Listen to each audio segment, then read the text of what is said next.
ALTBAYS.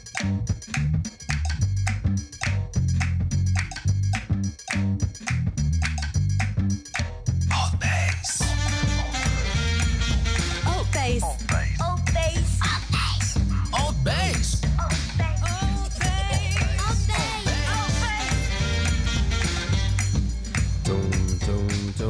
ALTBAYS Table Talk number 204. We've been doing this for, oh yeah, give me those claps, Taylor. Yeah. He was like, oh, should I? Yeah, do it, man. We've been doing this for what, 1.5 years now. It's been a cool journey. Thanks so much for joining us. Live streaming every Tuesday and Thursday. On my left, Rowan Pyne. Kia ora. Sure about that. How are you, my bro? I'm real good, man. Man, good to have you back, bro. It's good to be here, man. It's good to share the podcast with one of the old school bros. So, oh man, you might as well introduce the bro then. There you go. Please do it. got an old school and schoolmate, Tom McCartney, an ex professional rugby player, played overseas, and yeah, just an old school friend that we grew up together. So yeah, know each other pretty well. Thanks so much, Tom. Thanks, Leo. Thanks, Rowan, for the kind introduction. He was very kind, eh? He was. I'm sure he'll be a bit more honest as we go along, I'm sure. I was just wondering if you guys were briefing each other before the show, like having a conversation of what should be on the table or not. Not really. I probably said a couple of things we won't delve into too much. We've obviously known each other since we're probably 10, 11 years old. So there's plenty of stories over the years where, I don't know, we've possibly done things we might not do if we had our time again, or a few stories that, yeah, just silly kids, you know. So yeah, man. Where did you grow up, Tom? So I grew up in East Auckland. I was actually born down in Palmerston North, moved up to Auckland when I was about 3 years old, and then yeah, spent most of my childhood kind of around the Whitford Howk area, and yeah, lucky to run into Rowan there when we were about sort of 10 or 11, and we're still one word, eh? we're still mates now. We've lived together for a couple of years as well, so we went through that sort of period of been in quite close contact, and I guess we're still mates now out the other side of that. Not everyone ends up getting through that, especially at a bit of a transition period in our lives, you know, when you go from the early 20s into, I guess, a bit more responsible adulthood. So Yes. There was some testing times there because I support a different rugby team to what Tom was playing in. So yeah, there was a few times when he'd come home and yeah, he wasn't really looking forward to seeing me.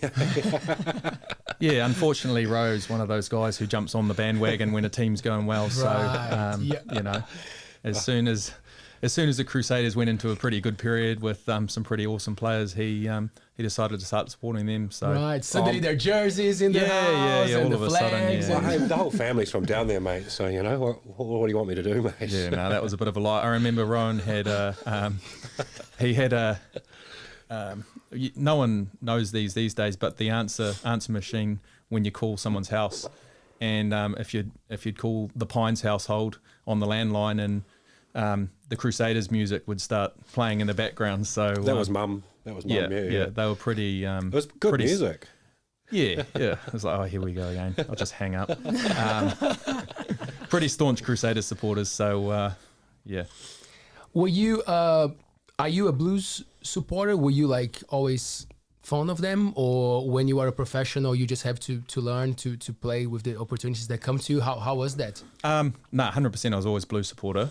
That was my dream, basically. I thought if I could one day be a professional rugby player, that would be like a dream come true. So yeah, from day one, I remember going and seeing, you know, sometimes we'd go and playing like under 10 rugby or something, and then you'd do a team trip in and you'd paint your faces up and you'd be supporting Auckland and back in the old school days, and you know, with the old legends, the Grant Foxes and John Kerwin, Michael Jones, those guys. And then I guess that's kind of, I think it was probably the Rugby World Cup in 1995. It was kind of an age where I was like, well, this is like something that's awesome, you know, like got caught up in the whole Jonah mania, just dominating that tournament.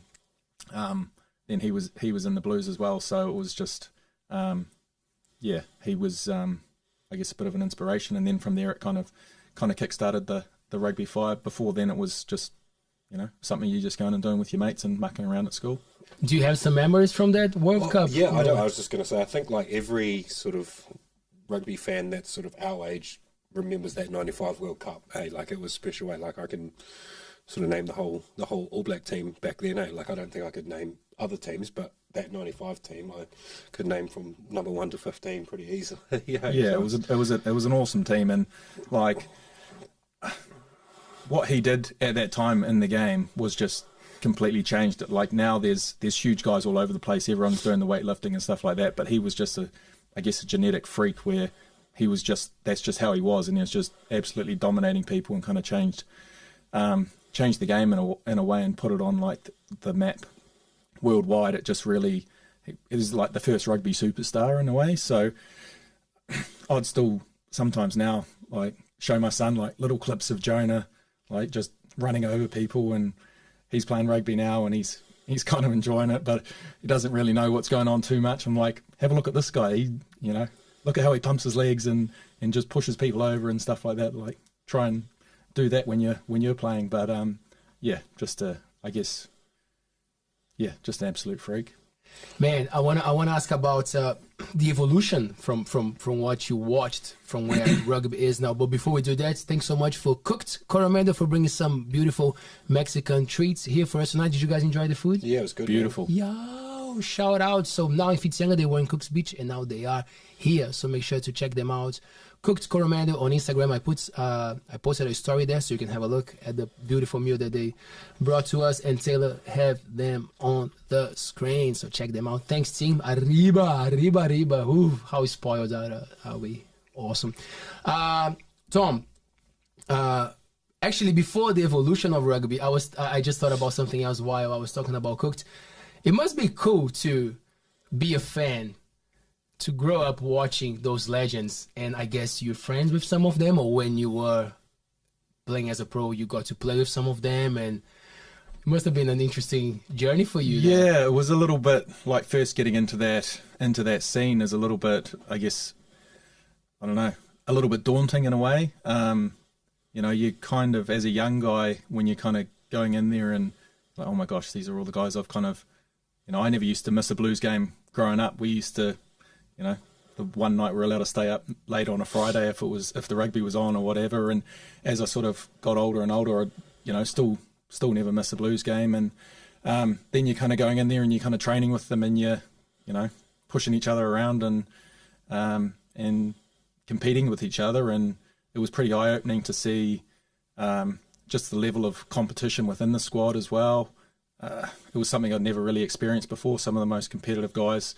And then you kind of understand why they're so successful, and some of the trainings and the competitiveness when you're doing just drills or conditioning games, and like guys are about to start fist fights over stupid things in the game, but it's just that competitive. That's just who they are as people. It's just that competitive nature is just right up there. So you kind of soak it in, and then you're like, okay, well, how can I add that to what I do? Because that's how you get better. When you're a young guy, you try and emulate what those top guys are doing as well. So it was quite daunting initially though.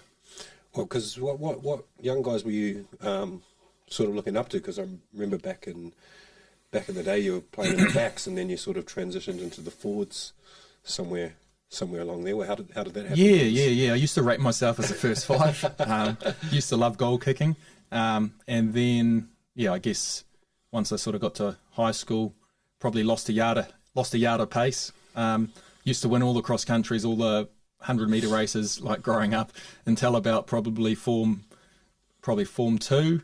That's when people started overtaking me, and then slowly, it's funny. My dad always said, because he used to play rugby down in Manawatu, and he was a hooker as well. And he's like, at some stage you'll end up in the forwards. And I was like, I don't think so. I'll keep playing in the backs with the fancy guys. And, just lost a little bit of pace compared to some of the fast guys. And then, ended up transitioning into hooker. And turns out I was okay at throwing the ball in one team. And that was where a spot was. So just kind of ran with it. And, just kind of rolled on from there. Did you used to play together? Would you... I think we may have been in maybe a couple of attempts of Pakuranga together. I can actually remember one trial. Oh no! I can remember one trial where there was an A team and a B team, and Ryan actually made the A team, and I was in the B team. So it shows you, it's not all about talent, It's about hard work, and some of us had the talent, some of us had the hard work ethic. So which one had which, bro? Well, maybe you had a bit more talent at that stage because you made the A team, and yeah. Tom, I guess I outworked you. Yeah. What does make a person become a rugby player? Because probably in your career you saw a lot of people who probably would play even better than you in some stage when you're younger, but they didn't went through. What do you think that for you made you go through it? Yeah, it's very true. Like guys are at different levels all the time, and there's some guys I played with at a lot younger years who were just freaks, and you're like, oh my god, that guy's going to be a superstar.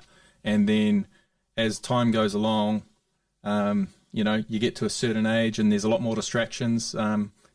15, 16, girls come along in guys' minds, or other sports, or they want to focus on school a little bit more, or else or partying. Yeah, and that's the other side of it as well, as partying.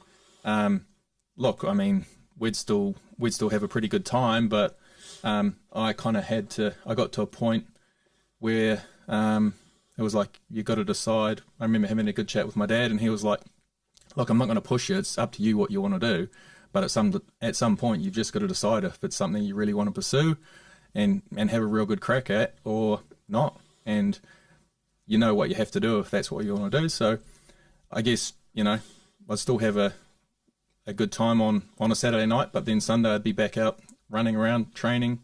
Sometimes you didn't really feel like it, but it was just, just that little bit extra that kind of got me past a few players. And then I remember one summer I just kind of made the Auckland under 19 team, and I wanted to make the Auckland under 21 team the year after. And I was chatting with the guy at the rugby club at the prize giving, and he was an ex-player and he'd been really good when he was young, and then kind of just, ended up being a good club player, but never really went on. And there was another guy as well that was, played New Zealand schools and that sort of thing, and he never really went on. And he was like, oh, look, what do you want to do with your rugby? And I was like, oh, I think it'd be pretty awesome to play professional rugby. That'd be like a dream. He's like, oh, well, I mean, I was in all those teams, the same teams you were in, and he was in the New Zealand ones, and we never made it, so you probably won't make it. And I was just like, oh, man. Okay, a little bit like taken aback. I was kind of like on a high because I just got a couple of trophies for the season and made Auckland teams, and I remember thinking, man, I'm going to show that guy. And that was kind of like a real changing point in my career, because like I didn't have an off season at that point. Like I just kept training the whole way through. So did that give you a bit more drive to go on, like I'm saying that, or? Yeah, definitely. Yeah, it was like, I guess that kind of underdog sort of, I'm going to prove them wrong. It kind of just lit a bit of a fire. And then, just, I guess by the time I came back for the next preseason, I kind of had to make the top side at the club. The captain was the same position as me, so I ended up playing.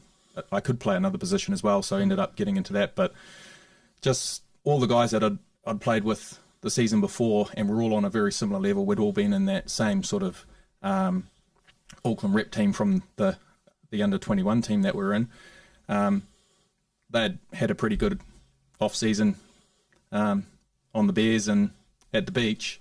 Not too much training. They're just showing up. Okay, now it's time to get into rugby again. Whereas I just trained the whole time, and then I think that year ended up making that team, getting Player of the Year, and then kind of getting into Auckland sort of academies and stuff like that on the back of that as well. So, that was like a real, you look back now and that was like a real kind of, I guess, a point where I just decided that actually I'm going to give it a real good crack. And I noticed you said that you used to be quite fast and win all the cross countries and stuff. I mean, you might have lost a bit of speed, but you still had quite a good cardio, like long distance sort of thing, which probably, helped quite a bit with the... Yeah, that was always like, I was never one of the guys that was I guess like a naturally, this guy's going to be a superstar. It was always, I kind of had to work really hard for all of my attributes, I guess, and the way that, I guess, I was always undersized as well, being a small little white boy trying to play rugby in Auckland with some pretty big Polynesian boys. You need to learn how to mix it up. So I got into the gym at a pretty young age, and then, relatively young, like 15, 16.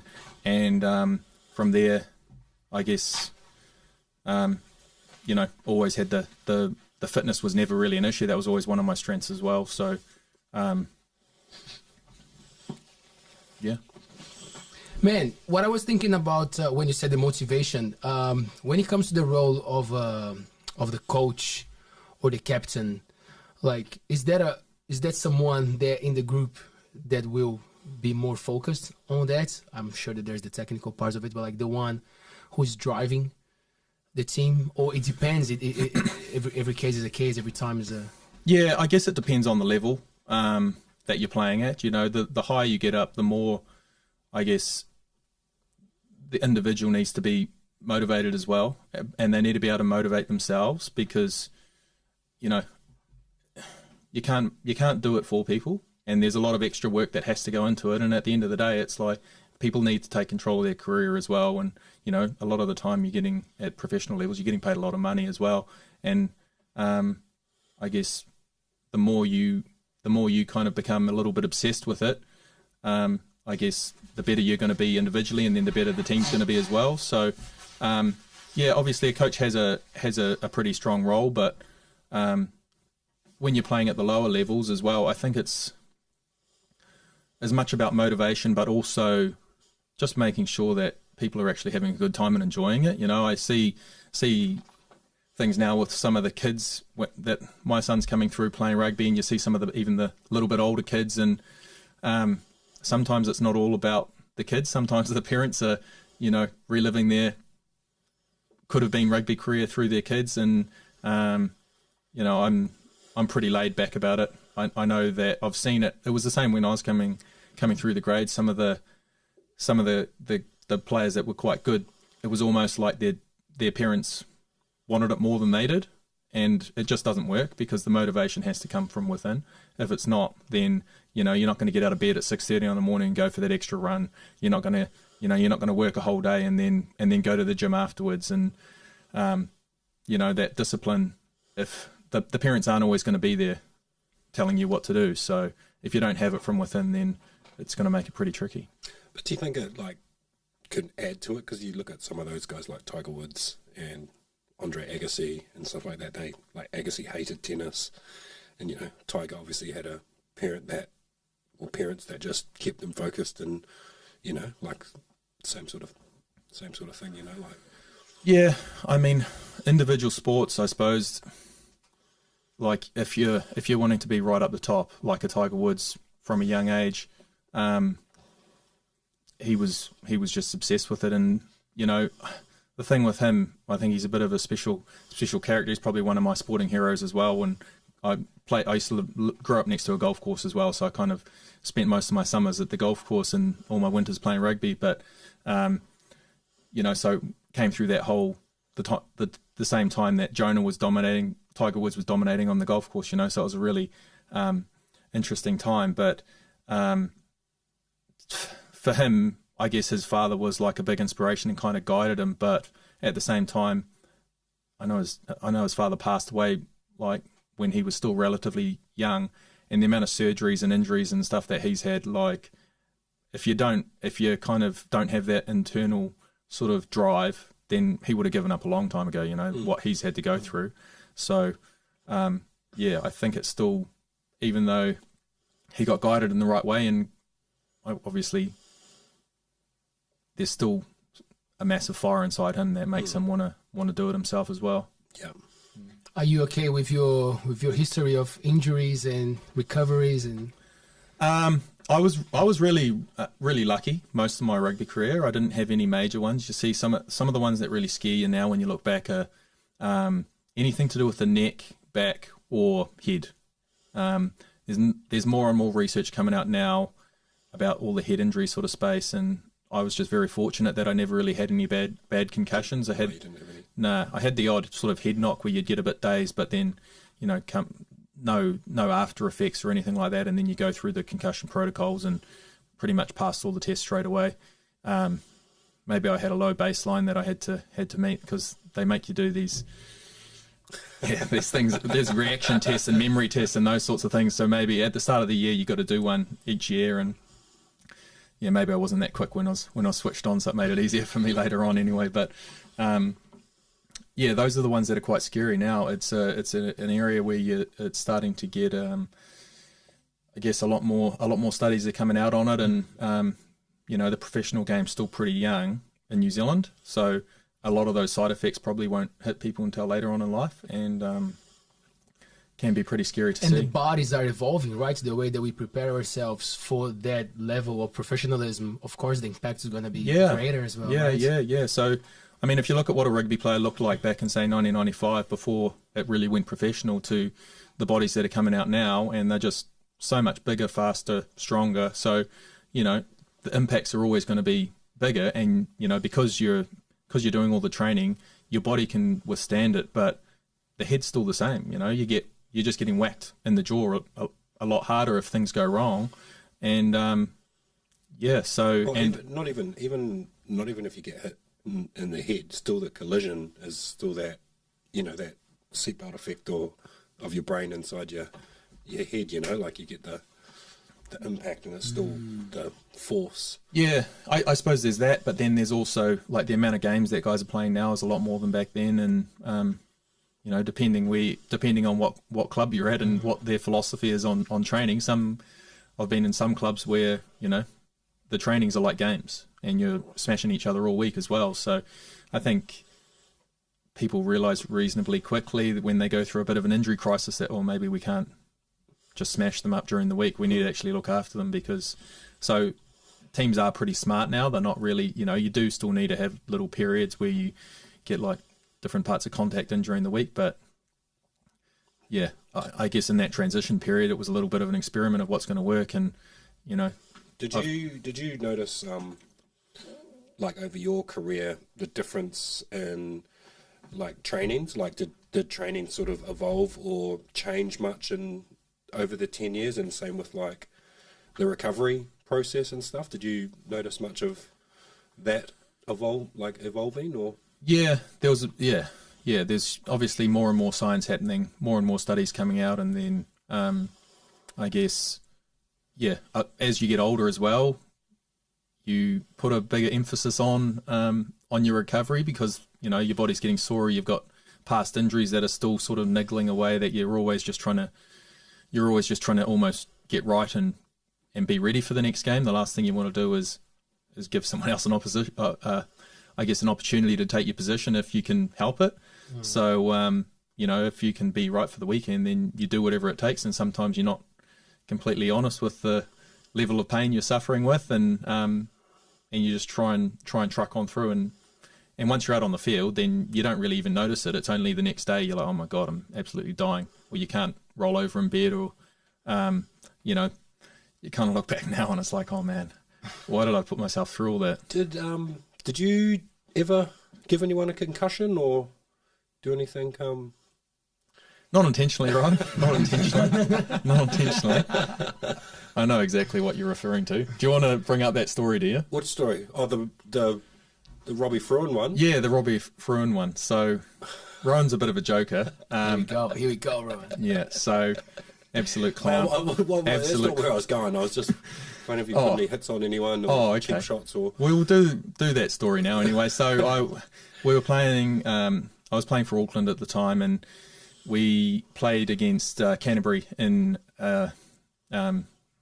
what would have it been, ITM Cup final down in Canterbury, and unfortunately we lost the game, and that was the final. They were on a hot streak there. I think they won 6 or 7 championships in a row, so really hard team to beat. And anyway, during the game, I went into a ruck and I somehow, I think my elbow clipped one of the guys that was Might have been your on, boot. I think it was your boot. I think it was the elbow, but I was looking at a different guy to try and push him out the way, and then I accidentally got Robbie in the head, and he had to go off and get, I think, stitches, and had a big gash on his head and had to get it all taped up. He came back on, so he wasn't too bad, but it's one of those things, you're not even looking at that person, and it's just kind of collateral damage. It was definitely like an accident, but it was just at that stage we might have had a big night on the Saturday, and then on the Sunday we thought it'd be funny to ring up the radio and call Tom a bit of a grub, and it looked deliberate, and did you see what happened? And the guy was like, oh, I didn't see that, and I sort of was like, oh yeah, he's a dirty player, that Tom McCartney, and then he actually got cited for it, so like he had to go up to the judiciary and stuff. I think it was because of my prank to the radio. It hadn't been brought up at all beforehand until Rowan. Good friends, Right, great friends, So look, at the end of the day, I got off scot-free. There was nothing in it, but it was more a little bit annoying that I had to go through the whole process, and then heading into a new season, you're kind of wondering, geez, am I going to be ruled out for like the start of the season? Because the referees are already paying attention, right? If they everything's on camera these days. There's not much you can get away with off the ball at all. So yeah, and I guess the camera, they're gonna look at it and they'll decide what your intentions were and where your eyes were looking, and it turns into like it's a legal hearing. There's both sides have got lawyers and they're kind of breaking things down. So that was the first time I'd been through that. So it was quite eye-opening. So it was good experience for you then, really. Yeah, bit of a learning curve. Good to see how it all works, but yeah. And that was I guess that was the first time I'd ever been in that situation of going through that process. So it just showed that Rowan's comments of me being a grub and a dirty rugby player probably didn't have a lot of standing. Do you? Oh, sorry. No, you. No, that's right. Yeah. I like that, man. It was that time. Like I actually had a bit of a thing where I'd ring up the radio and make outrageous remarks or comments, and just see what sort of feedback we'd get. And, yes. There was a. They call it trolling now. Yeah. He's a troll. I was like, so we'd be at work and on Smoko would be like, oh, this. We'll ring up and we'll say this, and I had like an alias that I would use, and a few times they just were like, oh look mate, I don't know what your IQ is, but it's not in double figures, and you just hang up on me. Or we had a bit of a screamy match one time, and it was I was just doing it for a bit of a laugh for the boys and whatnot. Hey, but it did become a bit of a thing, and unfortunately Tom sort of was on the receiving end of one of them. So. Good times, eh? Good times. Tom, was it easy for you to assimilate all the things when it came to the responsibilities of becoming a professional? Because of course you focus on being an athlete, but there's media, there's people talking about you, there's people recognizing you in the streets, there's all this madness going on, and the responsibilities that come as a pro. Is it something that it was okay to deal with, or there were challenging It's times? one of those things that when things are going really well, it's great. And then when, if you're playing rugby for long enough, you're going to have games where you're not that happy with your performance. And then I guess it is something that I probably could have dealt with better. And as my career went on, I did deal with a lot better. You kind of learn into it, but, you just, after a game and things don't go well, you just don't read comments, and like it's easy to shout from the cheap seats and write comments about this or that, or it just doesn't do you any good. You probably know, like I was probably my own harshest critic, and probably overly harsh at times. I could probably do 10 great things on the rugby field, and then you'd do one or two things that you want to do better, and kind of just beat yourself up over that and forget about the good things. So that was almost just my nature, I suppose. I was always trying to be, you're always searching to play the perfect game, and that's part of being a professional. But probably, as a young player, that's something that was quite tough to get used to. It's like you've kind of come from a level where you've, I guess, excelled if you're going to be getting into the next level up teams, and then you have a bad game, and then the team loses, and then it's basically, okay, who can we who can we call the radio about today and have a go at or something, you know? So, yeah. So, Was that part of the reason you moved overseas, or? No. That was, I mean, it's like I'm talking about when you're like just in the team, you know, and it's like you're kind of playing with your idols, and then You don't want to let anyone down. No, you don't. Yeah. You don't want to. That's the biggest thing as well when you're playing. You know, you're training all week and you create a really, really strong bond, and everyone's got their role within the team of what they're trying to do, and you just want to go out and execute your job. And if things don't go right, I mean, as a young player, you probably take that to heart quite a bit, and you know, but it's going to happen. You know, especially when you're a young player. But I probably didn't have all the tools to deal with that at the time, so it's something you learn through experience. But yeah, that's definitely dealing with the games when they didn't go as well as I wanted them to. I probably dwelled on it a lot more than I should have, and then in hindsight now as an older player, it's like I remember my last season over in Ireland, and you know, I was having a chat to my wife before the season started. I'm just like, look, I'm just gonna, like, even over there, I'd still sort of beat myself up and be angry on a Sunday if we didn't win, or if I didn't, you know, I could have done this and maybe that would have made a difference there, and might have been the thing that could have made us win, or, you know, taking responsibility for things that maybe I shouldn't have, and being a bit grumpy around the house. But then you're back into it, and, you know, the kids don't really see you too much, so you spent the whole Sunday that you could have been with the family moping around being grumpy, but it hasn't actually achieved anything. It hasn't changed anything. All it's done is made their weekend a bit worse. So I just said, look, my last season, I'm going to play the game, I'm going to enjoy it. If it doesn't go well, oh well, it is what it is, and I'll just move on to the next week straight away. And pretty much ended up having one of my best seasons, and, you know, it was quite eye-opening to be able to do that, and then actually to look back and just be like, man, why didn't I like put that into my perspective a little bit earlier? So yeah, I mean, there's lots of pressures that guys are thinking of as well. I was quite lucky, especially even New Zealand. I was reasonably lucky in terms of like how long my contracts were. That it was always sort of 2 years or 3 years. When I went to Ireland, though, I signed a 3-year deal and then another 3-year deal. So you kind of had quite a good sort of security there. But, you know, lots of pressures for guys. It's not a business where, you know, if you're on a lot of guys are signing 1-year deals, and then, you know, 6 months time, they're like, man, it's coming around to sort of over there. The season would be sort of July to July. It's coming around to December, and it's like that's when a lot of the decisions for next year are starting to take place. And it's like, am I here? Am I not? What am I going to do? And then if you like get injured at that time, or if you have a couple of bad games, you know, it's pretty tough mentally to get yourself into a good sort of good space to basically go out and execute on the weekend again, and can be a lot of noise for guys. So I guess I was lucky on that sense. But did you have an agent that Yep. that made those deals for you, or? Yeah, definitely overseas. Yeah. So they'd talk to different clubs, but yeah, I mean, without putting the agents down at all, I mean, both of the deals there pretty much came through relationships that I had previously had. So the coach of the team when I went to Ireland was also one of my Blues coaches. So had a really good relationship with him, and he was like, yeah, let's try it. He kind of floated it to me, and it was at the same time that I was really weighing up what to do.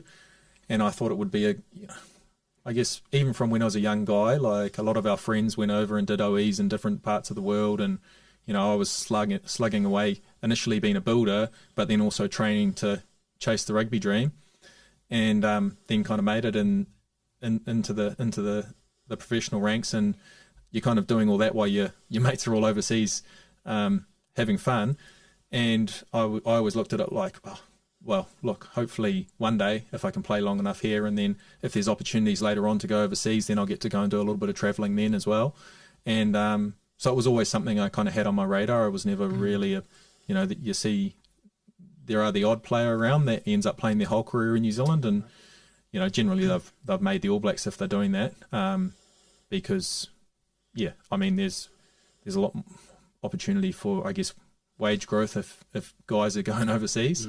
So it's a pretty big sacrifice actually to just stay and play your whole career in New Zealand financially. And now you can see guys doing sort of different sort of sabbatical deals to make it so they can still chase that All Black dream, but then also get a little bit of the financial side of it as well. But for me, I really wanted to go somewhere in Europe, play rugby over there, experience different cultures, and then just travel around as well and see that part of the world, because it was a big sacrifice as a young guy when you're chasing that dream and all your mates are off, having a really good time in different parts of the world, and you see the photos and all that sort of thing, and sometimes That's good that you say that, because it feels like a lot of people would focus on the money that they're going to get depending where they stay, but you mentioned the opportunity to be playing overseas, because like I grew up with the soccer culture, right? The football culture. So like in Brazil, you can be massive, but like you're always looking at Europe so you can make the big buck that will project you. But like all the players are keen to come back to Brazil to play at their clubs, but they know they're just not going to be at their prime. Yeah. They're going to be in Europe. But with rugby, from what you're saying, it seems to be like it's more of an option for the player. You can have a solid, good career staying in New Zealand the whole time. Yeah, you definitely could. I mean, It's probably a little bit different now to like 10 years ago, the way there is a lot more overseas offers coming to New Zealand super players, would you say? Or yeah, I think there has been. I mean, it's always been there. There's always been guys going either up to Japan, going up to France, or even getting poached by league, hey? Yep. Been there, yeah. League's been a bit of a funny one. You see the odd guy go across, or the odd league player sort of come across. There hasn't been too many that have done it as easily as they probably thought they might. I guess Sonny Bill was one that... Brad Thorne. Yeah, and Brad Thorne, those would be the two that kind of spring to mind who did it really, really well. I guess in Aussie, probably Wendell Saylor and Lottie Takiri both did it really, really well, had really Jason good careers. Robinson, eh? Yeah, over in England, yeah, he did really well as well. But yeah, you see quite a few guys that give it a go and then end up switching back to what they kind of grew up on, I suppose. Yeah, there's been a bit of that lately, hey? Yeah. Blues and Warriors and whatnot. Mm. Is there any player that you played against that sort of struck a little bit of fear in you when you played them? Was there any scary? Not really. I mean, you kind of never really an individual. I mean, you can't go into a professional game being scared of people.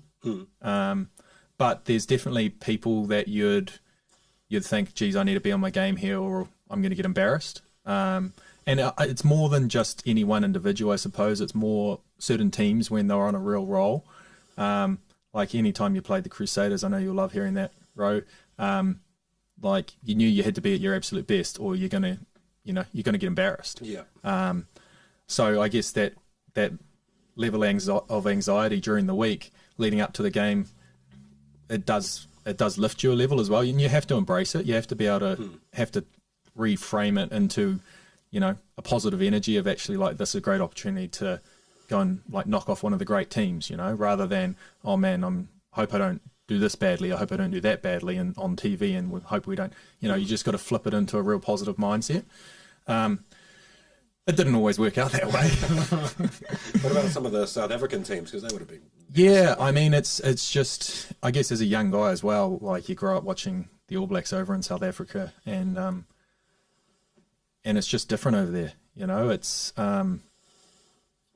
sometimes the teams would come out to New Zealand and you'd spank them, by 50 points, and then you go and play them in South Africa, and it's like you're playing a completely different team, and like the crowd gets in behind them. I remember warming up on the sideline, and like there's the proper rugby stadiums there, like the dimensions of the field is pretty much the stand is 2 or 3 meters back from the field, and then they just boom, you've got 40, 50,000 people there and warming up, and they're all abusing you. Hey, Blondie, we're going to kill you. I remember that on one of my first games. I was like, oh my God. So it's, it's one of those places to go, which is pretty special as well. They're really proud rugby people. What was the most daunting stadium over there to play in?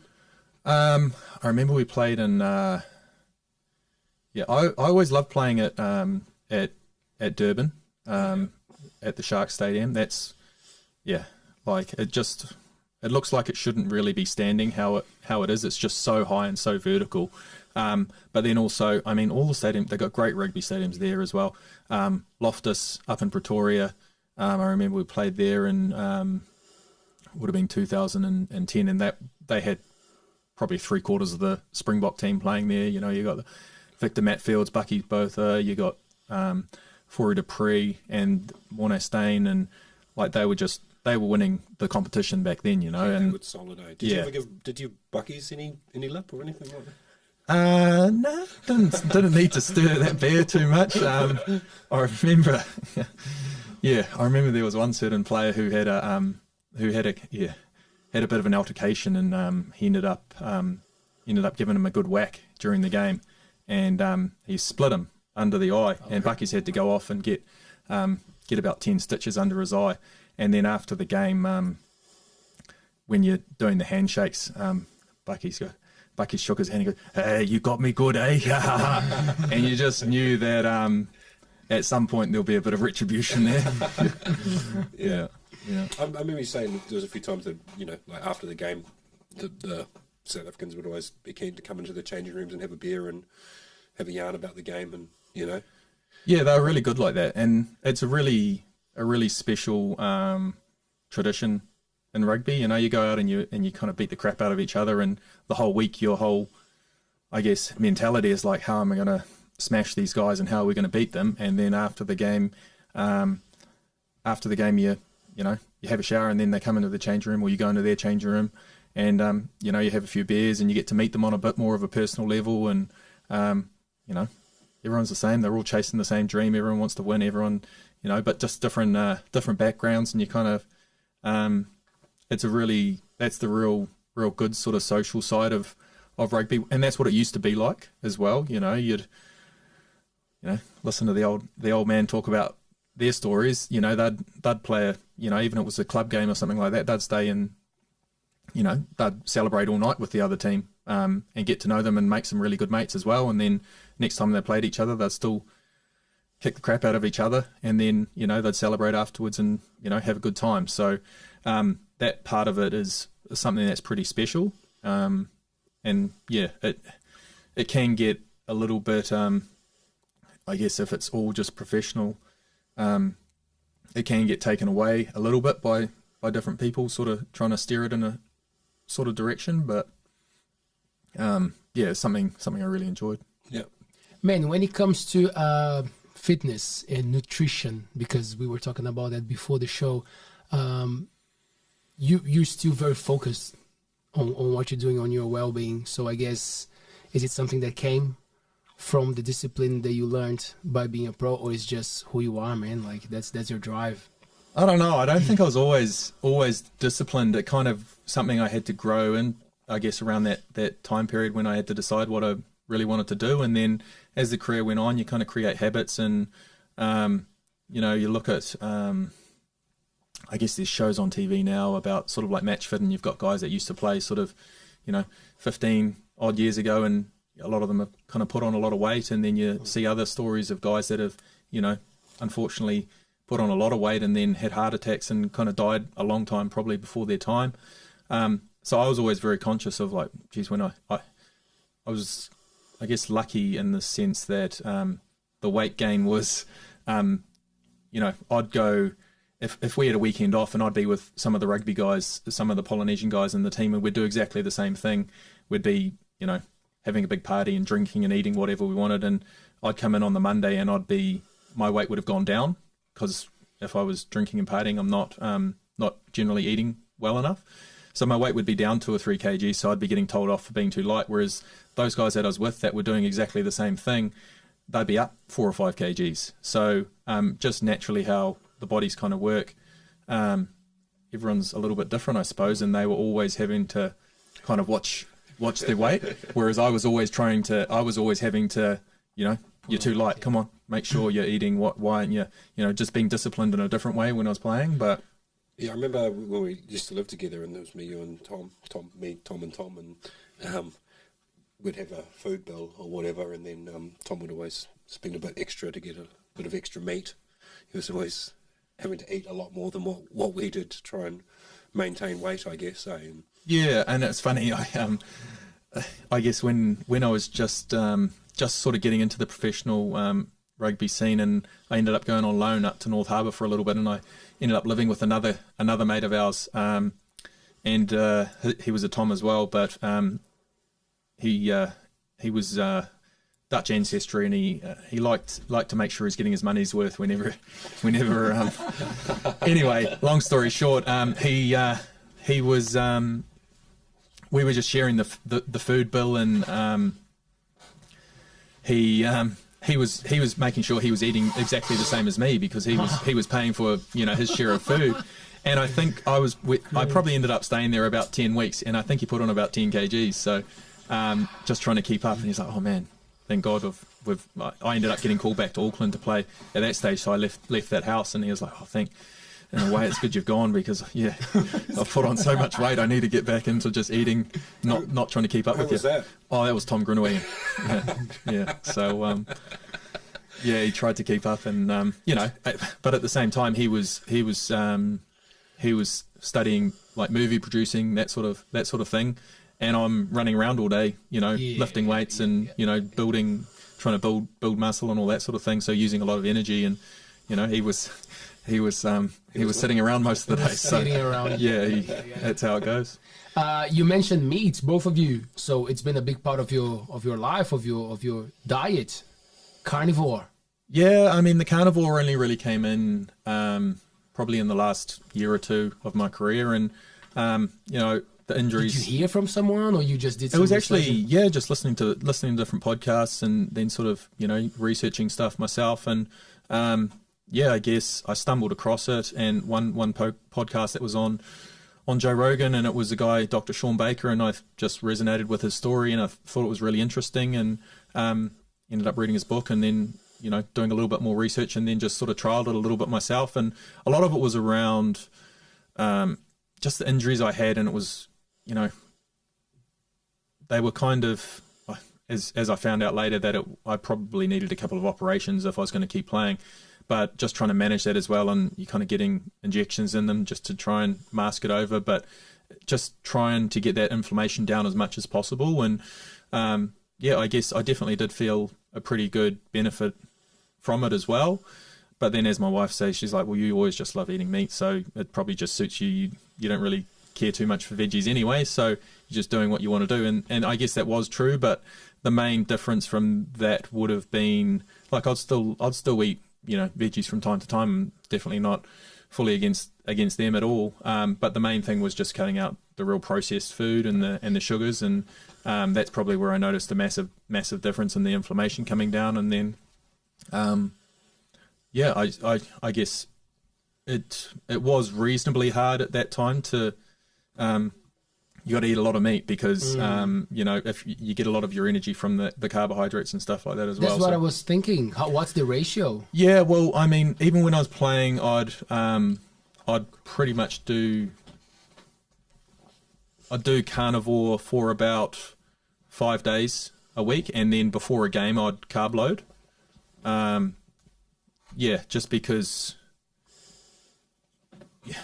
I guess you just need that glycogen in the system to be able to perform at that really high level, and I didn't really want to experiment in games with something like that and then be dying out there and letting the team down. So heading into a game, I'd always sort of carb load a little bit before that, but during the week when I'm straight after the game, and then Sunday, Monday, Tuesday, Wednesday, Thursday basically would have just been sort of mostly just carnivore. Would you choose any specific carbohydrates, like better than others, for those boosts? Oh, I was eating probably a lot of sort of sweet potato, that sort of thing, yeah. Bok choy, rice, Mercury Plaza.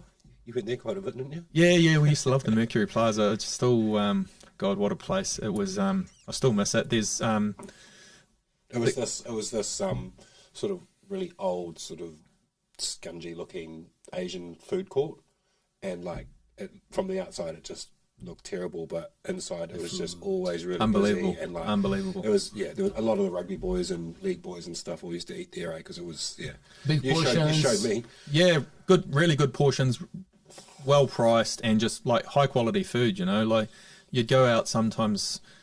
Sometimes I go out with my wife and we'll go to a Japanese restaurant or something like that, and you know, you look at it and you're like paying like pretty big, you know, big money comparatively, and then it comes out and you're just like, man, I wish we just went to Merck's.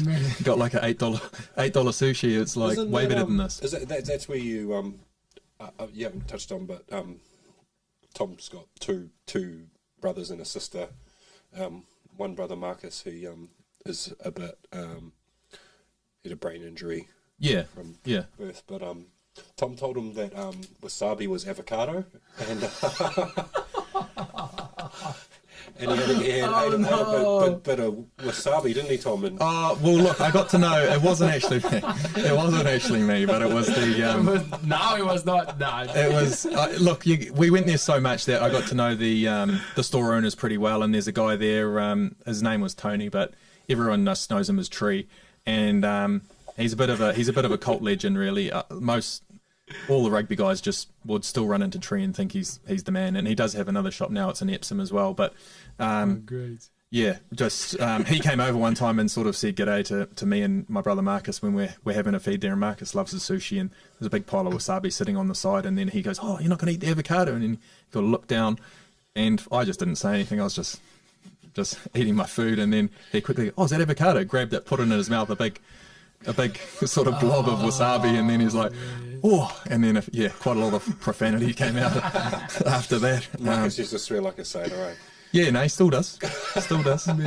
Yeah. He had like a job with the Blues, eh? Like he was the Blues water boy for a while there, right? Yeah, and look, it was really cool having him around, and he was initially he came into the change rooms a lot with my club team, and you know, kind of had like a bit of a cult sort of following around there, and everyone in the club knew him, and he's always very quick-witted, so most of the time people give him a little bit of stick, and he's very quick with a little rebuttal there of a bit of a put down, so everyone just loves winding him up a little bit, and then, you know, sees what he says back. And then I guess from there, I remember he there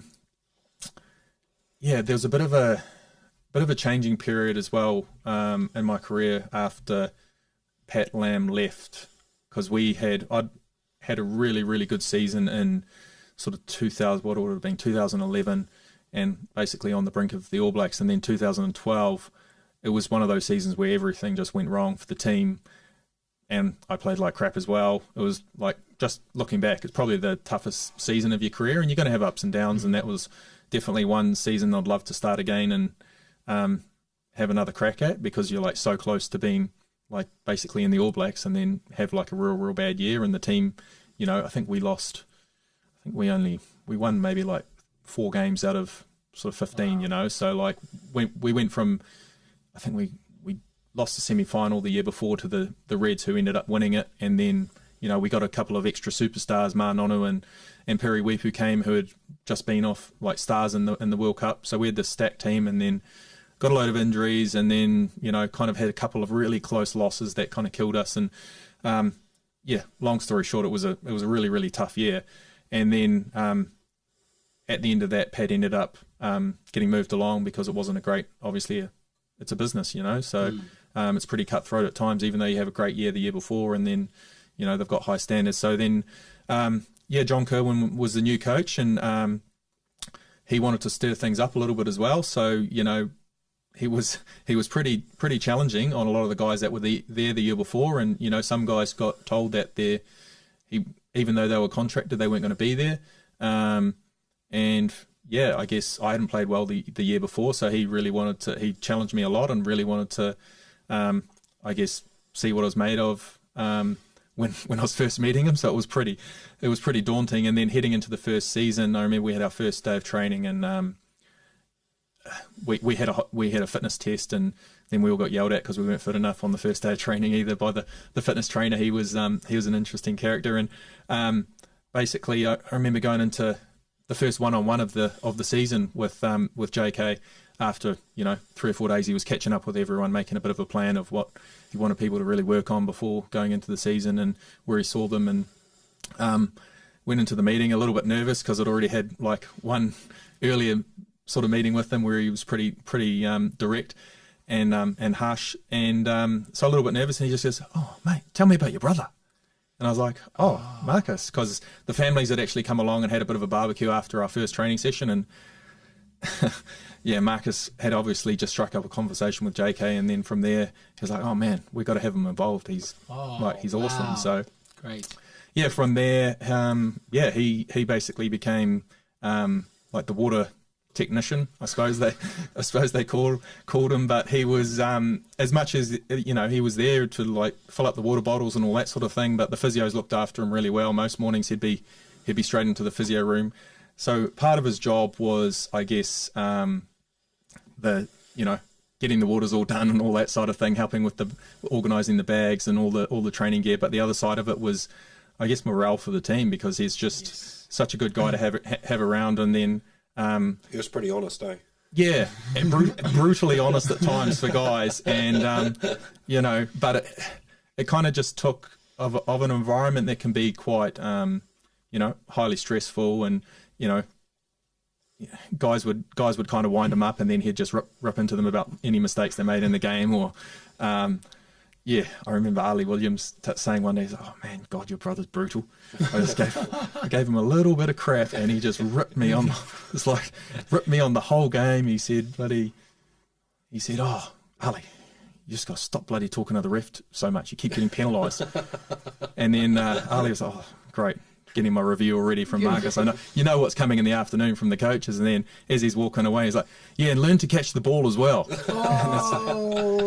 Considering he's just saying this to like an All Black legend, it's like he just really brutally honest. So. Like he was a bit of a cult hero around like Tom's or our rugby club Pakuranga as well. Like everyone knew him around there. He'd always be walking around there giving his 2 cents worth to everyone in those games as well. Yeah, whether you ask for it or not, he'll give you your feedback. So he gave me a few harsh reviews from time to time. He didn't say too much if you had a good game and had a good win, but if you had a loss and he thought you could do a few things better, then he told me to sort out my line out throws a few times, which was you don't always want to hear that. He knew so much. He did actually know quite a bit. Like you said, he's brutally honest. Like if he said your line-out throwing wasn't doing well, it wasn't going well. No, exactly. Yeah, it's like, oh god. But like we used to like wind him up, and like we'd be like, "Oh, who are they playing this week?" And ask him any question, he'd be able to tell you the answer. Like, "Oh, who's the ref?" Like no one knows who the ref is, but Marcus would know who was reffing.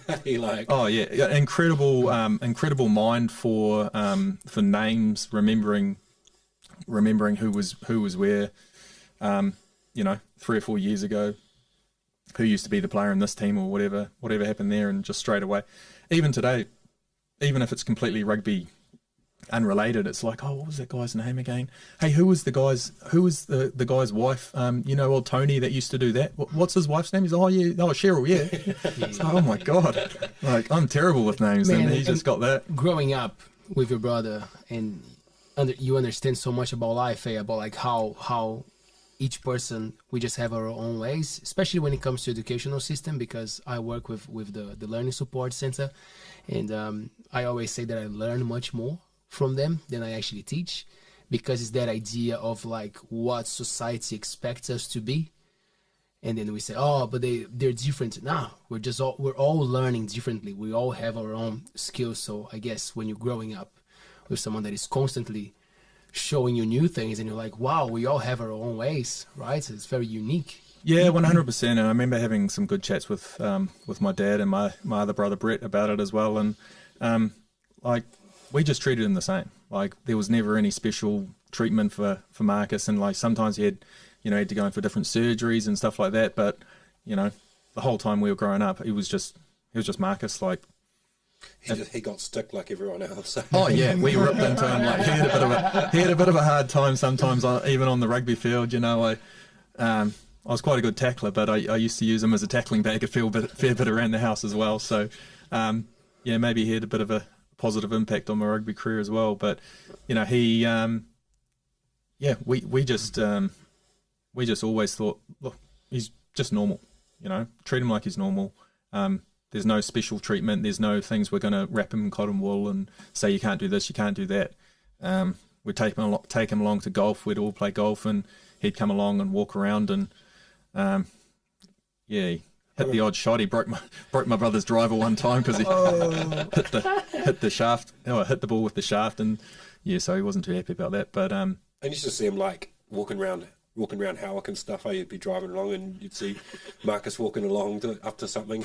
He loved walking off. I think once a week he's allowed to walk down to McDonald's and buy himself a Big Mac meal. So it wasn't too far from our house. So a lot of people from school Everyone knew him, yeah. Everyone still knew him. So he'd normally get tooted at, and then he'd just turn around and wave. Terrible eyesight, so he wouldn't have a clue who he's waving at. But that was probably a bit of a tough time for him after school, because he's so social. He just, pretty much everyone in the school knew him, in a school of around 2,000 kids, and he'd just wander around from sort of group to group. He'd have obviously good friends with my brother, and then year ups group. From them, he'd have other friends that he'd go and chat to, and give them a bit of crap, and then they'd give him a bit of crap as well, and then he'd walk off, come and see us and all our mates, and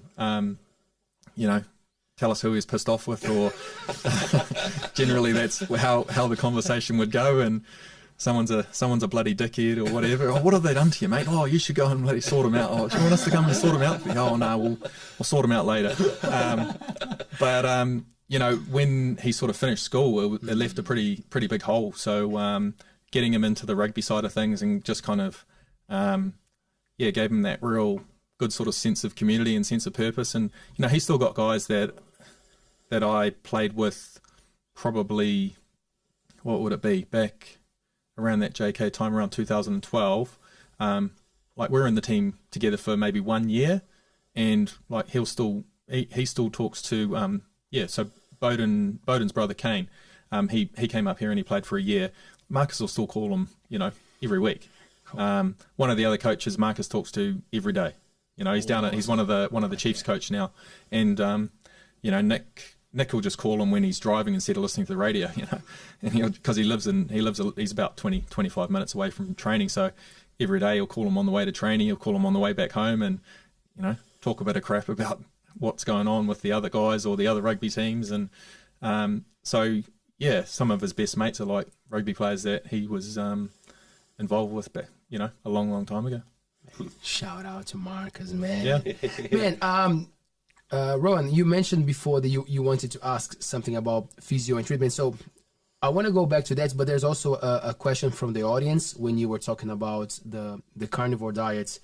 Ty Woof, my man from Aussie, from Australia, he's asking you, what was the first thing that made you think, hey, this is actually working when it comes to the carnivore diet? He's curious about trying himself, so he would love your take on that. It's really one of those things you kind of got to give it a go for a good sort of 2 to 3 weeks. I know that Joe Rogan's a big proponent of like a carnivore month. I think he does it in January. And different people have different initial challenges with it. Like, there can be some people that get a bit of a side effect of like diarrhea, but I thought it would be the opposite, constipation, not diarrhea. No, it's not. So I mean, a lot of the how do you talk about it without going into too much detail? But I guess a lot of the matter that fills everything up is more of your plant sort of based sort of stuff, or your rices or your starches, all that sort of thing. So from what I've read about it, I'm not by no means an expert on it, but from what I've read on it, it's a lot easier for your body to sort of break down. There's a lot less that has to get pushed out the other end. So initially, the first sort of 4 to 5 days, I guess some people have a lot just goes out, a lot gets sort of loosened out, and at the same time, you're not getting any of the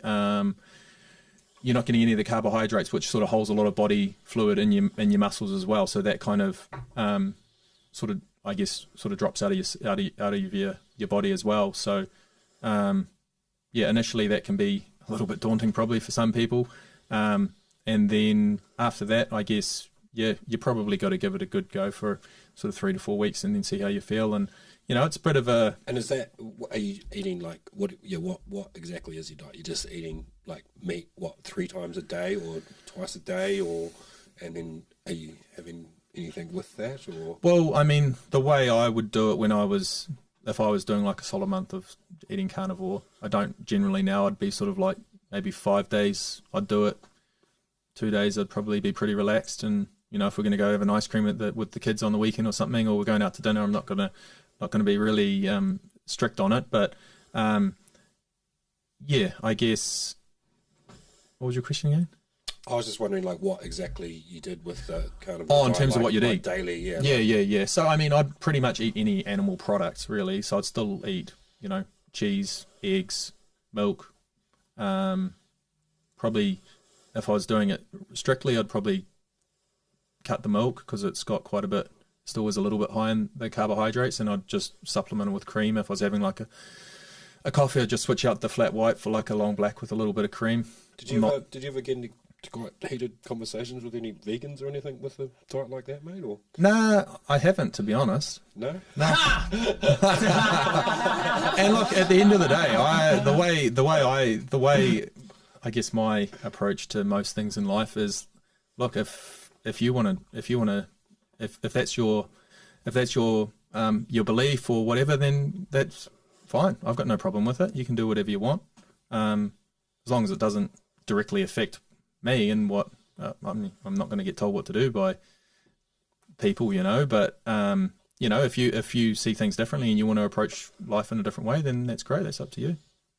And having the balls to try things as well, right? Because one thing is doing the research that we call it nowadays. Oh, I did my research, but well, how deep did you go into actually trying and finding out if your body is good or not? Yeah, I've done a few different diets, and like you said, I noticed like it does take maybe at least a week or two for your body to actually adjust to the different diet and like just how you're feeling. Like sometimes you might get tired or like sometimes it might affect the training or whatever, but then once your body sort of has adapted to that diet, it sort of comes right. Like, yeah, it can be what works for you. Oh, sorry, man. Oh yeah, I was just going to say it can be quite eye-opening as well, because the first sort of 5 to 7 days, like the sugar cravings are like pretty intense, and then after that they kind of go away, and it just makes you realize, man, like you're like really craving like chocolate or sugar or anything like that. It's like it has a pretty addictive sort of way that your body reacts to it as well. So I'm kind of, I guess, I don't like that. I don't like something that has like a hold over me in that way. So sometimes I can, at the end of the day, if I'm going to have an ice cream with the kids, I normally, if I have a day or two off, I normally go pretty hard, and then like my wife's just like, oh, why don't you just leave some of the chocolate for like tomorrow night or something like that. It's like, oh no, because I'll just be back on that, so I'll just eat the whole thing now. I just go hard when I'm having a day off, and then it's like, right now I've got that out the way, and now I'll just like get back on. Do you do any fasting periods? Yeah, so I wouldn't. Yeah, I've kind of done probably around 5 or 6 sort of 48-hour fasts. Good. Yeah, so I really enjoyed them. I find the first day's hard, and then the second day's, I think kind of if you can get through the afternoon and sort of dinner time on the first day, and then obviously get to sleep, and then wake up the next day, and like I've almost felt a little bit euphoric on like the second day. It's kind of like, oh yeah, like I guess in a way as well, it's kind of like that being in control. It's like, you're hungry, but it's like actually, well, I'll eat when I want to eat, not just because my body's telling me I'm hungry. And I'm, without any sort of eating disorder side of it as well. It's like I'm not doing it to lose weight or anything like that, more of just like a reset and giving your body, because obviously listen to the podcast with the different Joe Rogan ones, and there's quite a few on there that are talking about fasting and stuff like that, and a lot of the benefits of that as well. So yeah, it's something that I've kind of mucked around with a little bit. I did another one I was doing for a little bit, was like a celery juice sort of cleanse in the morning, where I'd always have that, and then I kind of like got a big reaction. So like just a big sort of eczema reaction. So I was just like, oh, knock that one on the head and try something else. So yeah, I've kind of been pretty open-minded to different things and just trying to figure out what works for me. And I mean, I don't know, everyone's kind of different as well and has their own way they like to do things, but that's, yeah, it's something that I really enjoy now. And I guess as well, it's a pretty good way for weight loss as well. When I was playing rugby, I would have been over in Ireland when I was finishing up. I was probably around 110 kgs, whereas now I'd be maybe 90, 93, 94, somewhere around there. So, yeah, I was probably, as I say, when I was playing rugby, I had to be a certain size, for my job and to be able to do my role, and had to probably eat more than I normally would have. And so probably back to a little bit more of a natural size now. What's working for you, bro? I'm pretty similar to Tom. I'm conscious of what I'm eating, but I'm just meat and veggies. Like since the last podcast, that you had Dad and I with the pizza thing, it was just ever since then just meat and veggies is pretty good. But then I am a bit like Tom, and I do have a sugar craving and a sweet tooth. Man. Like those custard squares today were bloody unreal, eh? Yeah. Yesterday and today are just a write-off for me. It's fine. I'll get back on track later. Well, it's fine. As long as just a conscious effort and making sure you're eating healthy sort of, 80-90% of the time. Like, you're allowed to, you got to live your life a little bit as well. Got to live, mate. Like, I hardly ever drink. Like, I don't drink, like, much alcohol at all, I'd rather have a bit of chocolate than a beer type thing, or, something like that. Yeah, it's not every day, but actually it has been pretty bad when I've been down here. But no, shout out Coromando. Yeah, no, Mum's cooking. Well, she's been doing like just a lot of meat and veg meals, which is what I'm all about. Hey, like, yeah, so that's sort of what I'm doing at the moment. But I have done like keto and fasting and all that sort of stuff. But like when I found it, like the first day was definitely the hardest, but I sort of was just doing like intermittent fasting. So it was like I would try not to eat in the morning. I'd just have like a black coffee or something, and then I'd train, and then I'd eat after I trained, and then I would sort of try and push my training back a little bit. So then I'd get like sort of later in the day, and like it was hard for the first week, but then my body adjusted to it, and then it became easy. So I could go, like till without, 1 or 2 o'clock without eating every day, and I didn't feel hungry or get the cravings that I did when I first switched over. But yeah, I lost maybe 10 or 12 kilos just doing that, and yeah, it was quite cool just experimenting with it, hey, to see what works. I think like my mindset was, as long as you're calorie deficit and you're still training all your body, you're almost tricking your body into, oh look, we're not getting enough calories here, but he's using all his muscle, so we sort of need to hold on to the muscle, and you sort of your body starts using fat as like a primary energy source, so you start sort of strip the fat. So yeah, that worked quite well for me. But now I'm sort of neutral and trying to stay sort of safe. The thing is with it as well, it's it's if you look at, say, something like the carnivore, like it's really restrictive, and like, are you going to stick to that for the rest of your life? You might have the best intentions, but it's highly unlikely. There's people that do, and if you look at them and they're in like their 50s and they look like they're 10 years younger, it's like, look, they look incredible, but the reality is for most people it's probably not sustainable to just eat like that the whole time. So if you can go through periods where you kind of have your weekend or whatever, and then and you do whatever you want, eat whatever you want, or you're going to have a big celebration night or something like that, and then you kind of get back on the horse and you just go through other periods where you're a little bit stricter and disciplined, then I guess you look around the world and all the processed food, it's so easy to get now, and we talked about it earlier, like the price of actual real food, of your meat and your veggies is like through the roof, and then you go there and it's like all the chocolate's on special. It's like, well, no wonder people are eating it. It's cheap and it's there, and you just look at the obesity rates, they're just, consistently, it's just since probably the 1950s, 1960s, it's just consistently getting worse and worse and worse. So it's a real tricky one. It's tough for people to, eat that kind of diet as well. But I guess it's a little bit of a choice of what's really important as well, and then being a bit disciplined with it. But doing it full time is it's probably not sustainable for a lot of people. So I kind of, I enjoy doing it, but I do maybe, kind of like 5 days on, 2 days off would be my general week.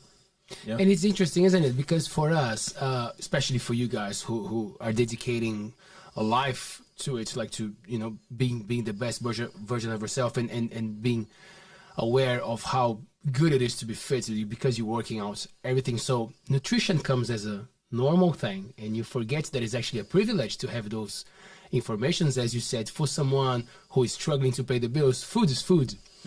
If it's the accessible food, and if someone puts a takeaway close to your neighborhood but don't have a place selling fresh produce or a good butcher that has the good meat, you're gonna go for the foods that you can access, right? Yeah, that's right. And people sometimes, I guess, might not have they might not have the knowledge or the skills. And we've been lucky. I've been talking to nutritionists since I was probably 18. And for me, it was for different reasons. It's like, what can you have in your diet to like put on weight? But you learn about different food groups, and you learn as time goes on, it's like performance as well as what do you need to actually make yourself perform. And when you've got a big game or you've got big trainings, like what do you need to do before that to make sure because when you're at that level, it's like the trainings, while you're not smashing each other like a game, you're trying to actually emulate, your performance has got to be, you're trying to be at that really, really high level of execution. So when you come to the game, it's nothing different to what you've been doing the whole week. And you've kind of, it's just another training. So obviously it's not, but you're trying to emulate that performance level as much as you can. And a lot recovery comes into that a lot. I know for me, I sometimes I was going through periods where I was training twice a day, and I was playing underwater hockey, and I'd know that if I'd train in the morning that day, that would be enough time to recover to play that night. But if I trained at lunchtime or anything later than that, it affected my performance something wicked when I got in the pool. Like I was just felt sluggish and tired and no energy, and you just notice from the recovery aspect of you figure out different ways as well to get I guess different stimuluses in as well. It was really interesting. A lot of the guys that some of my good mates over in Ireland, when we were playing, we really got into this I guess the recovery buzz, and we'd jump in the ocean. It's pretty chilly over there, and some guys were doing a crazy thing called Freezyberry, which was just February every day. They'd go in and each day they'd spend a minute longer in the ocean, and they're like up to here. So day 1 you're doing 1 minute and it's hard. Day 2 you're 2 minutes, but day 27, 28, it's probably not much fun. And most of them sort of gave up by about day 15. But there's the odd nut that would stay in there, the whole time. And but we really got into the sauna side of things, and guys would have the you realize how important sleep is as well. And it can, when rugby players, when we were over there anyway, we were right into the gaming, because as a recovery you're on your feet a lot. So it's well, what can I do now? Either sit around at a coffee shop or generally play gaming. Modern Warfare. Yeah, Modern Warfare, a bit of Fortnite, those sorts of things. But also the sauna was really interesting. Guys would have the watches on that would heart rate monitors, as well as they'd monitor your sleep. And one guy, we were supposed to take them off for trainings, but there's one guy who never listened, and he does what he wants. And so he would still have it on because he wanted to see how his heart rate was, and because you'd always measure it in the game, but then in trainings to see what he was getting up to, and see how it was, how many times it was really peaking up to a high level. So he's keeping it on during his trainings, and then it just syncs back to your phone. So, oh, well, that's pretty interesting. And then he keep it on in the sauna as well, and his heart rate was actually getting up to a really similar level of his maximals in training. Wow. When he's doing his sprints and you're really blowing. His heart rate was getting up to pretty much the same level when he's just sitting in a sauna for, we'd do a 20-minute sauna, and at the end it's pretty tough. One guy got up to, I think it was his first one coming, he was talking a big game, and I think he got up to about 18 minutes and 45 seconds, and then he just had to get out with 1 minute 15 to go, and yeah, he got given a fair bit of crap. But really interesting that you can actually just be sitting there and it's static, and you're not you're still getting that stimulus in your heart, but you're kind of just recovering your legs and not actually moving around and. Is that same guy that just didn't listen to what anyone ever said? Was that the same guy that got that injury? And yeah, it was. Yeah. Tell us about that injury. So well, that's probably one of my only injuries. Actually, my only operation I had from rugby, I did a high ankle sprain. So basically, all the ligaments on my ankle basically got ripped off the bone. So I had to go in and get an operation, and they basically drill a hole through your bone and put a rope through and kind of tie your ligaments back into your ankles. And so anyway, it's about a 12-week injury. The first couple of weeks you're kind of you're straight in a boot. I think the first week you're in a cast, and then they take that off, and then you're just in a boot, and then they give you one of these little buggies that you kind of put your knee up on, and you don't put any, in a big moon boot, and you don't put any weight on it whatsoever. That's sort of 4 weeks, and then after that, you're on crutches for a while, and then you slowly come out of it, and then after sort of 6 weeks you're back sort of starting to move it around and doing lots of physio, that sort of stuff on it. But 12-week recovery generally. And anyway, this guy, he had the same injury a year earlier, and he somehow came back in like 6 to 7 weeks. And so I was asking him, I was like, "Oh, what did you do?" And he's like, "Oh no, I didn't listen to them. I was just walking around on it from day one." And I was like, "What?" He's like, "Yeah. I just thought oh no, I'll just keep walking on it." He's really, one of those guys that if someone said, "Oh, your recovery is going to be 10 weeks," he's like, "Well, I'm going to do everything I can. I'm going to get back in 8 weeks. I'm going to do everything I can which is actually quite an admirable trait. He's doing everything possible in his mind, but mind is powerful. Yeah, but then at other times he just does what he wants. And then the funny thing about it was, so the year after, because we'd talked to the physios about it, and I was like, "How's he back in 7 weeks?" And he's just been walking on it the whole time, and he's not supposed to be. And he's like, "Oh, he's an idiot." And then, long story short, they did a few more studies, and now that's actually what they recommend, is to actually get out and start walking on it, because visionary. By accident. So what was it? Was it the movement? It's actually the biggest part of the recovery was because you're off because you're in a moon boot, you're not using your calf muscle at all for sort of 4 to 5 weeks. So your calf muscle basically just disintegrates. So I had one calf muscle that was normal and muscular, and then the other one looks like it's neglected. Yeah, it's just disappeared basically. It's quite crazy. Like, you take a photo of it and it's just like, oh my god, it doesn't look like it's the same person, because one calf muscle's just completely disappeared. So you actually have to build that back up and strengthen that calf muscle back up, and that's where the extra sort of 5 to 6 weeks comes in. So by him actually walking around on it, he was able to, I guess, maintain the stimulus in the calf muscle. You're still pushing off it a little bit more. It wasn't just locked in one place, and the injury still healed over the same period of time. He wasn't doing anything crazy on it, but he's just kind of walking around, and it was enough to keep the calf muscle there. So then when the injury part was healed and you're actually getting back to building the calf muscle, his was ready to go. There, So I guess a little bit revolutionary by just doing whatever he wants. So what's the moral of the story there? Is just don't listen to the experts. I don't know. I mean, look, at the end of the day, it's like we have ways of doing things, but science is always evolving, isn't it? It's never finished. It's never like this is the one way that you do things. We're always coming up with different treatments for different things, and I guess that's one of those things. Through trial and error, he was a bit of put himself. Here's the guinea pig that kind of tried it on himself, and it ended up working out. And I don't think it was just specifically his case, but maybe that kind of, might have raised a few eyebrows with different people, and they started discussing it a little bit more and said, "Geez, maybe there's a bit of merit here." Nice, man.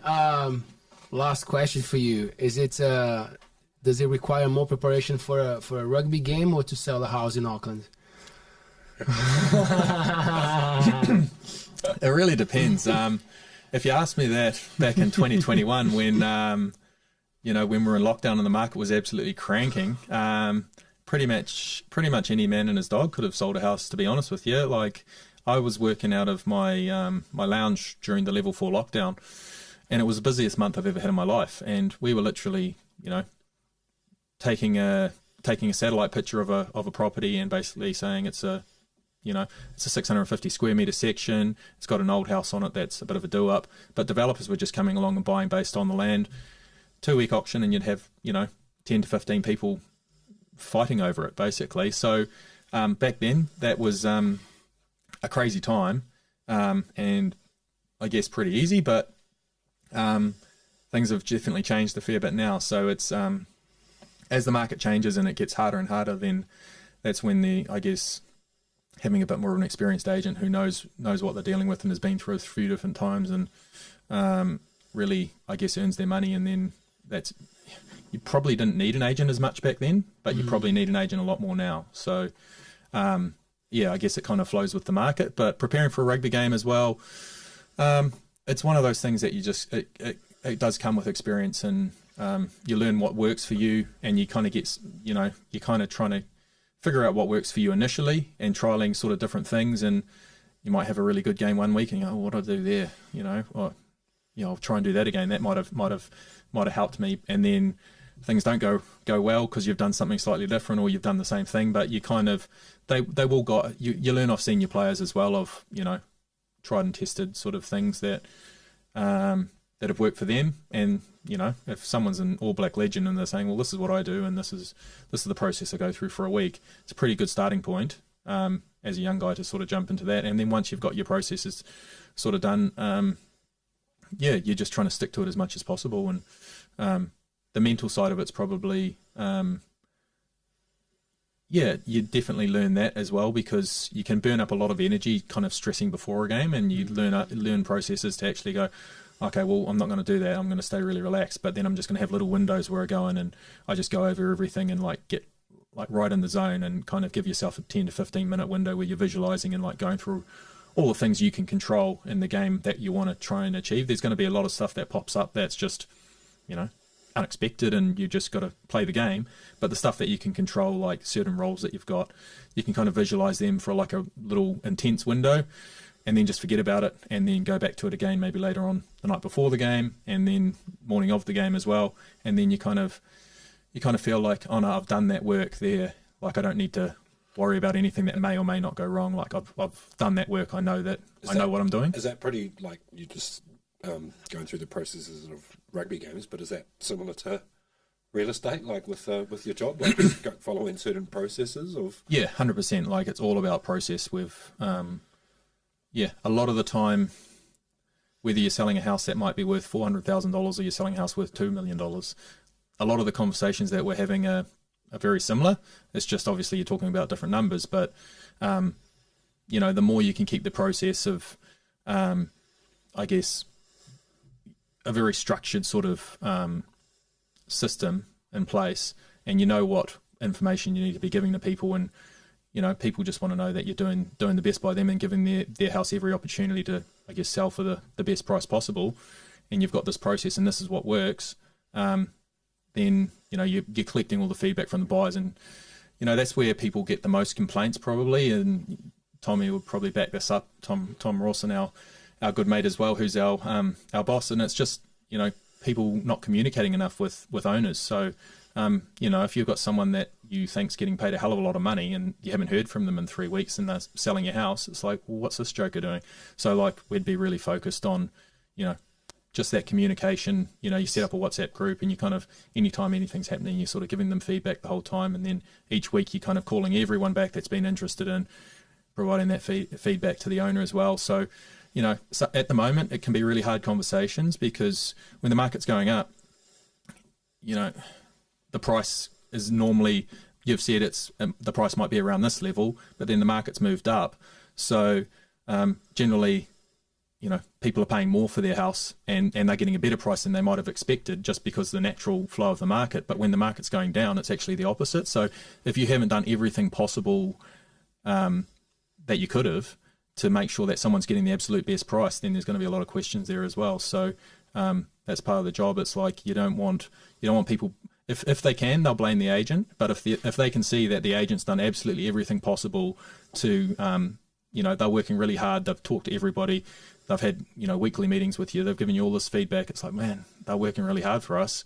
Maybe it is the market. Maybe we really need to reevaluate that price actually is a really good price. So, yeah, it's definitely a lot more work at the moment. I mean, look, I was still doing the same stuff when the market was going up, because you just get into those habits and you build those processes. But if people weren't, then they weren't getting caught out because the price would save them. But yeah, when the market's going down, then you've got to make sure you're doing all that work. And as I say, like, they can't be blaming you. You don't want to give them any excuse to be blaming the agent. They've got to be actually going, man, this guy's working really hard for us, and he's doing a great job. But this is where people are prepared to pay. And if we want to sell our house, then maybe that is a good price. Are you going to trust Tom to buy your house? Absolutely, mate. Absolutely. Salesman. Sold. Sold. No, well, he is from what I've known, like, his morality's in the right place, so I would trust Tom, not just because he's a friend. I know a few other agents and whatnot that I have as friends, but yeah, I'll definitely go see him. Well, and also their office in Magri there, they've got a nice gym set up and a sauna set up, so it's quite cool. A few of us would go in there early morning and do a gym workout and have a sauna and discuss the property market and whatnot. Not really me, but now I'll just listen. And, You're listening? Yeah, listen, then we'll go have a brekkie, but it's quite cool, So, I mean, of course, I trust them, so I've got a inside knowledge of, how it all works and what they're discussing. I listen from time to time. So yeah, we're pretty lucky to have the setup we've got. Like, incredible facilities, and the guys have invested a lot to make sure it's a space where they want people to be really excited to come to. And then we've got a gym there, we've got a sauna there, two things that I love. So straight away it's like I would have had a gym membership anyway, so I'm like saving $1,500 a year by just like going in there to work. So I'm happy anyway. But yeah, also I guess it's good for the culture too. Like, yeah, it's great for the culture. Yeah, to do. Yeah, so. But getting back to what you said in terms of like trust, would you trust me? And I mean, look, it takes a long time to build relationships with people, but also to build a reputation, and you can lose it really, really quickly. And it's just over one deal doing something stupid, it's just not worth it. And you want people. The best thing for real estate agents is like you get a phone call from someone. Oh, look, you don't know me, but I spoke to this person who used you. They said you're a really good person to deal with. Do you want to come and have a look at our house?